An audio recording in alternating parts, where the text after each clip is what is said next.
बातमी आहे पावसासंदर्भातली। मुंबई आणि परिसरात रात्रभर मुसळधार पाऊस बरसतोय। विजांचा कडकडाट आणि ढगांचा गडगडाट रात्रभर सुरू आहे। दक्षिण मुंबई, मध्य मुंबई, मुंबई उपनगर, बदलापूर, नवी मुंबई, कल्याण, डोंबिवली, वसई, विरारमध्ये रात्रभर पाऊस पडतोय। मुंबईसह कोकणात आज मुसळधार पावसाची शक्यता देखील वर्तवली आहे। आज सुद्धा हा पाऊस दिवसभर असा सुरू राहणार असल्याचा अंदाज वर्तवण्यात आलाय।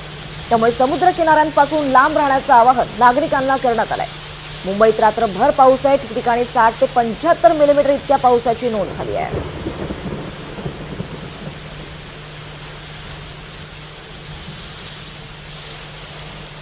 दरम्यान दादर चौपाटीवरून ऋतिक गणकवार यांनी याचा आढावा घेतलाय। आपण पाहूयात।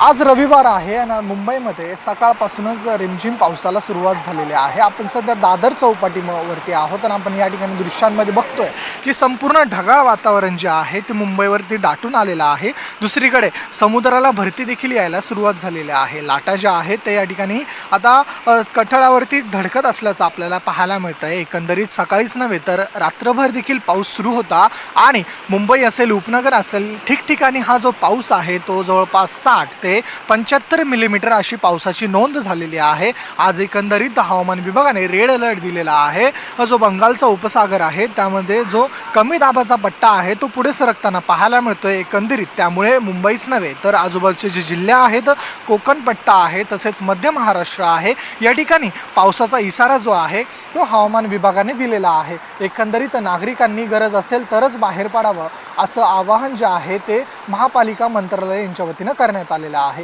कॅमेरा पर्सन गौरव पाटील सह मी ऋतिक गणकवार, NDTV मराठी, मुंबई।